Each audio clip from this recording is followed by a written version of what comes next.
Dios te bendiga. Qué bueno es volver a estar juntos otra vez y poder compartir la palabra de Dios. Qué bueno es saber que en medio de lo que estamos pasando, Dios está tan cerca de nosotros, que en medio de nuestras tragedias, de nuestra aflicción, el buen Dios nos ha dicho, estaré con ustedes como un buen pastor. Caminaré con ustedes y los sacaré afuera de toda esta aflicción. Es por eso que quisiera compartir unas palabras que el deseo de mi corazón es que infunda fuerzas, nuevo ánimo a tu espíritu. El pasaje ese está en Nehemías capítulo 8 y quisiera leer el verso 8 hasta el 10. Y dice así la palabra de Dios. Dice, y leían en el libro de la ley de Dios claramente y ponían el sentido, de modo que entendiesen la lectura. Y Nehemías el gobernador y el sacerdote Esdras, escriba, y los levitas que hacían entender al pueblo, dijeron a todo el pueblo, día santo es a Jehová nuestro Dios, no os entristezcáis, ni lloréis, porque todo el pueblo lloraba oyendo las palabras de la ley. Luego les dijo, id, comed grosuras, bebed vino, leche, enviad porciones a los que no tienen nada preparado, porque día santo es a nuestro Señor. No os entristezcáis, porque el gozo de Jehová es vuestra fuerza o fortaleza. Padre, ayúdanos a entender cómo es posible tener gozo en medio de la adversidad. Ayúdanos a entenderlo y apropiarnos de esta verdad, porque queremos que tu gozo sea nuestra fortaleza. En medio de lo que estamos viviendo, en medio de la tristeza, en medio de la adversidad, necesitamos tu gozo. Exalta a Cristo y exalta su obra en nosotros.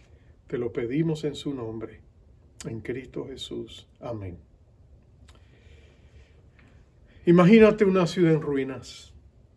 Imagínate un muro de protección totalmente derribado.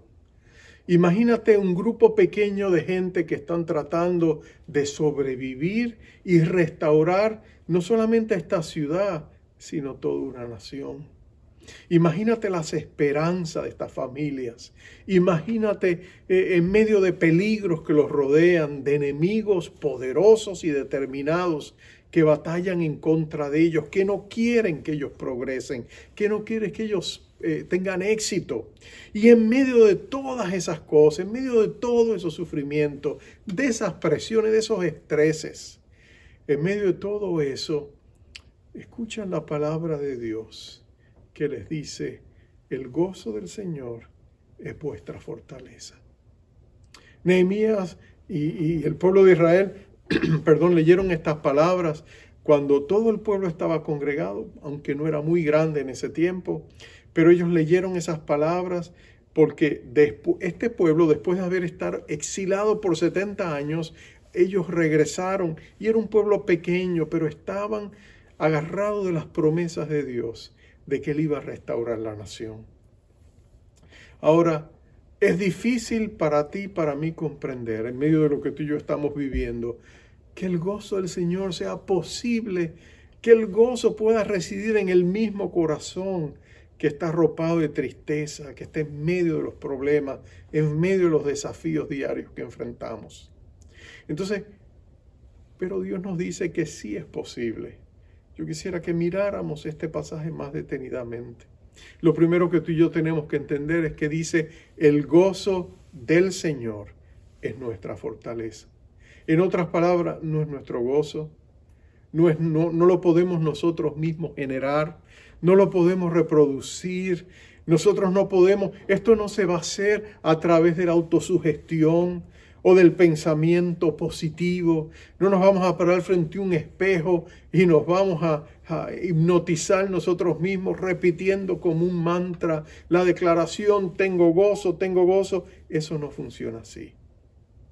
Es imposible para nosotros tener gozo en medio de lo que estamos viviendo. Tiene que ser el gozo de Dios. Y las buenas nuevas es que Dios quiere que nosotros lo tengamos.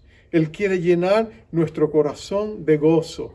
el origen de este gozo viene del Señor y Dios quiere transferirlo a nuestro corazón. Él dice que si nosotros tenemos su gozo, aún en medio de los problemas podemos salir adelante. Y la pregunta es, ¿por qué? ¿Qué efecto tiene el gozo de Dios en nuestras vidas? ¿Y cómo es posible que lo podamos tener en medio de una situación desesperante? En medio de lo que Nehemías estaba viviendo, con conspiraciones alrededor de él para quitarle la vida, con enemigos poderosos, sus nombres, algunos de ellos eran Sanbalat, Tobías, Gesem el árabe, gente que estaba conectada, que tenía autoridad, que tenían ejércitos, y ellos están pensando en acabar, en detener la obra que Dios quiere hacer a través de este remanente. En medio de todas esas presiones, este hombre de Dios, Nehemías, que había dejado la comodidad de servir al rey para venir a servir a su pueblo, ¿cómo él podía salir adelante? Bueno, el gozo del Señor era su fortaleza. ¿Y por qué? Primero, porque Dios sabe que la victoria está asegurada. En otras palabras, tú y yo podemos confiar en medio de nuestra adversidad de que es temporal, de que esto va a pasar, pero que Dios estará con nosotros siempre. Él sabía que aún en medio de estos tiempos nosotros podíamos tener gozo porque Dios iba a darnos la victoria frente a nuestros desafíos, porque nuestro socorro vendría de Jehová. Porque en medio de la tribulación Dios obraría a nuestro favor, porque Dios no nos abandonaría, Dios estaría con nosotros y en medio de los problemas nos dice, tú vas a salir victorioso en esto. Nehemías tenía esa promesa y Nehemías se agarra de eso.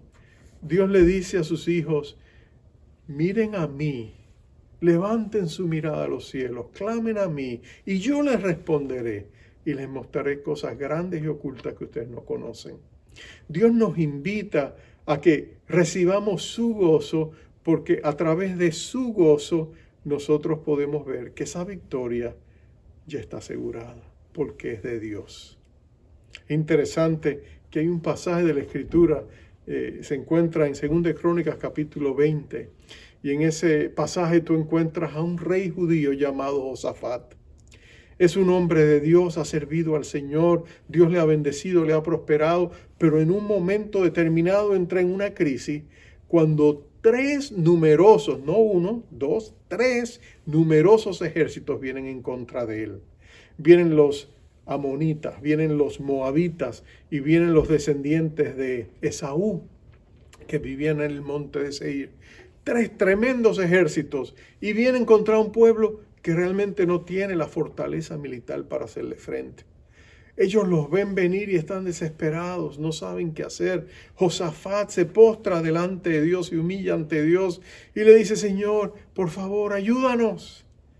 Y Dios manda un profeta y el profeta le dice, no temas, Josafat, la victoria está asegurada, porque yo voy a pelear por vosotros.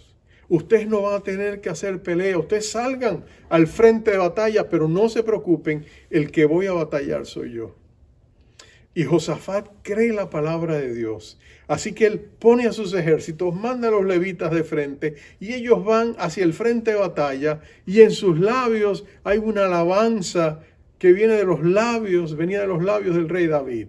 Glorificad a Jehová porque para siempre es su misericordia. Y ellos lo van cantando, atemorizados seguramente, pero también creyendo que Dios no los va a dejar en vergüenza, que la victoria está asegurada. Y ellos cantan con gozo. ¿Y sabes qué? Dios viene y hace precisamente eso. Le dicen, vean la salvación de Jehová. Y Dios interviene, crea una confusión en los ejércitos enemigos de tal manera que ellos se pelean entre sí mismos, ellos mismos se derrotan y el pueblo de Dios sale airoso, victorioso. Y ellos cantan y celebran a Dios porque la victoria estaba asegurada. Ellos tenían el gozo que viene de parte de Dios. La segunda razón por la cual tú y yo podemos tener el gozo del Señor en medio de la aflicción y la adversidad es porque aunque las cosas no están bien ahora, con Dios lo mejor está por venir. Tú y yo podemos descansar en un Dios que cumple sus promesas, cuyo pacto es inquebrantable. Un Dios que promete que todas las cosas nos van a ayudar a bien a los que amamos y caminamos con Dios. Entonces, tú y yo podemos gozarnos porque Dios va a traer su bendición en su tiempo para tener misericordia de nosotros.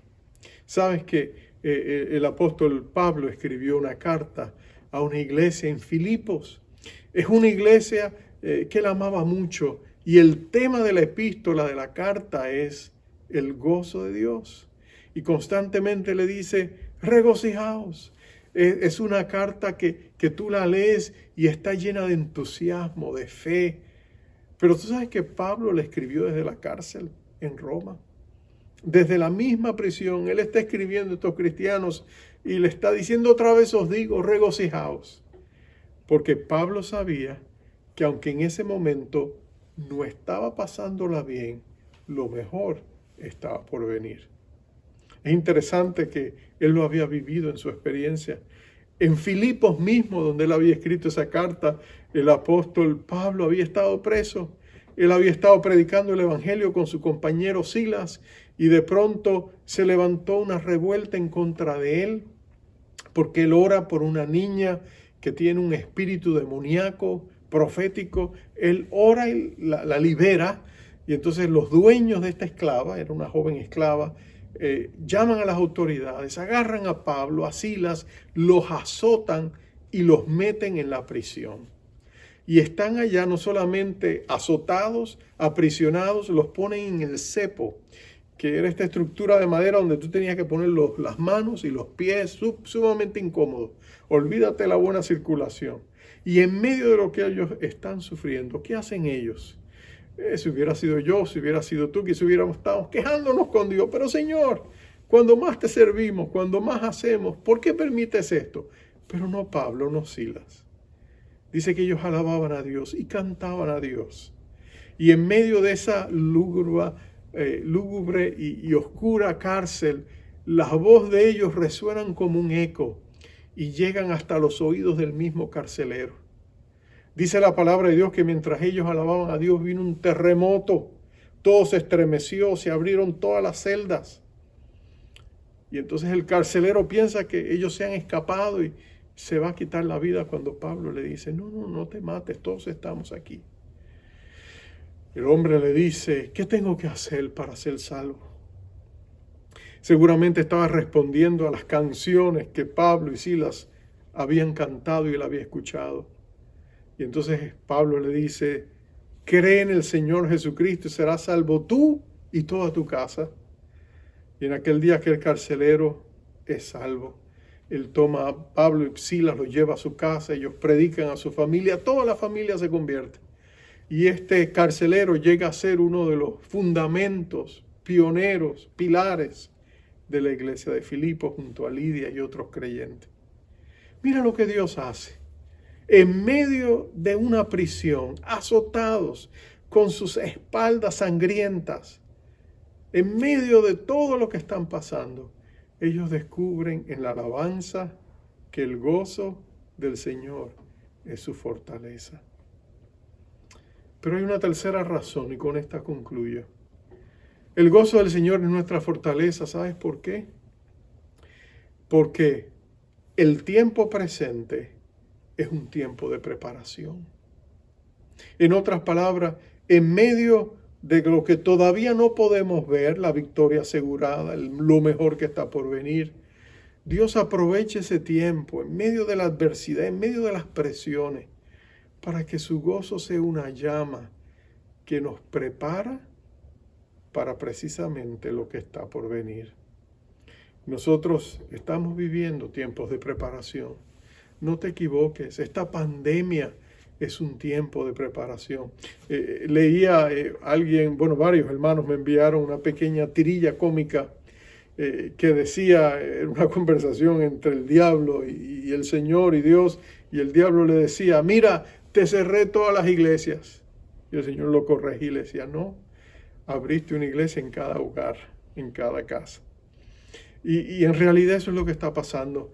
En medio del hecho de que la iglesia no se puede congregar como solíamos hacer antes, el Señor está moviéndose de maneras insospechadas. Cada hogar está regresando al altar familiar. En cada hogar se está levantando oración. En cada hogar hay arrepentimiento. En cada hogar hay clamor delante de Dios. Y Dios está usando todo eso para preparar nuestros corazones, para mover su mano sobre nuestras vidas, para que nosotros podamos entender de que su mano soberana está sobre todo esto. Y en el tiempo oportuno, Dios va a decir, esto es el final, pasemos a la siguiente página. Pero, ¿qué página será esa? Bueno, en este tiempo Dios está preparando nuestros corazones. Lo mejor que tú y yo podemos hacer es acercarnos confiadamente al trono de la gracia y decirle al Señor, aquí está mi vida, Señor, haz conmigo lo que a ti te plazca. Señor, obra en mí, prepárame. Yo quiero ser de aquellos que verán la gloria de Dios manifestada. Yo quiero ser un instrumento en tus manos. Yo quiero ser parte de lo que tú vas a hacer. Oh Dios Todopoderoso, cuando tú visites a tu iglesia con poder y gloria, yo quiero estar allí. Yo quiero ser de los que te alaban. Yo quiero ser de aquellos que sienten el gozo del Señor, porque tú lo pusiste en nosotros. Entonces, lo que tenemos que hacer no es generarlo, es recibirlo. Es el gozo del Señor. Abrir nuestros corazones y decirle, Señor, humanamente hablando, mi corazón está atribulado, atemorizado, está afligido, está sufrido. Señor, todo lo que está viviendo, los noticieros ya no los quiero escuchar. Oh Señor, pero en medio de todo eso, Señor, tráeme tu gozo. Porque con tu gozo viene tu amor, tu esperanza, la convicción de que la victoria está asegurada, de que lo mejor está por venir. Con tu gozo viene un sentido de expectativa y con tu gozo también viene tu presencia. Porque solo podemos tener tu gozo cuando tú estás con nosotros. Así que, amado hermano, yo te invito en esta preciosa mañana o tarde, cuando escuches el mensaje, vamos a abrir nuestro corazón a las posibilidades de lo que Cristo puede y quiere hacer en ti y en mí al traernos su gozo. Vamos a orar. Padre amado, te confieso que en estos días quizás la tristeza ha reinado más en nuestro corazón que el gozo. Es como si fuéramos arropados constantemente por tensiones, estreses, preocupaciones. Es como si fuera ola tras ola que viene hacia nosotros. Pero Señor, ayúdanos a quitar nuestra mirada de nuestras circunstancias y de nosotros mismos. Y ayúdanos a levantar nuestra atención y ponerla en ti.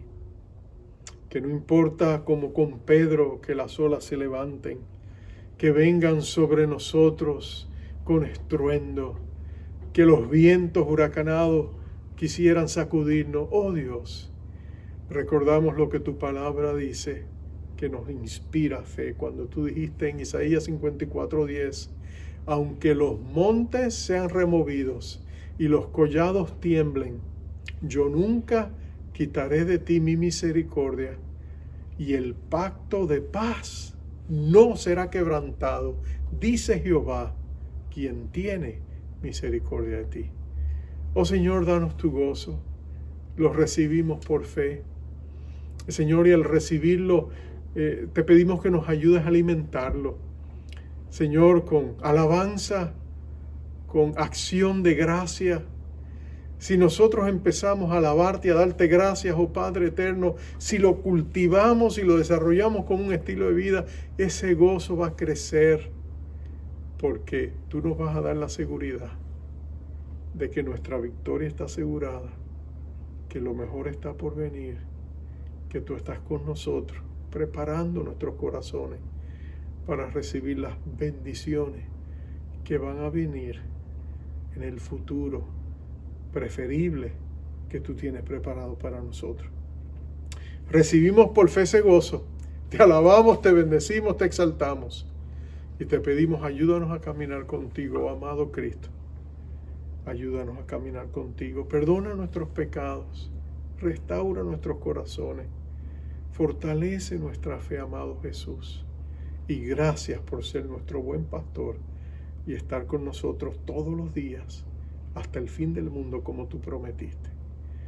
Te damos gracias, te alabamos y oramos esto en tu nombre, en Cristo Jesús. Amén. Dios te bendiga.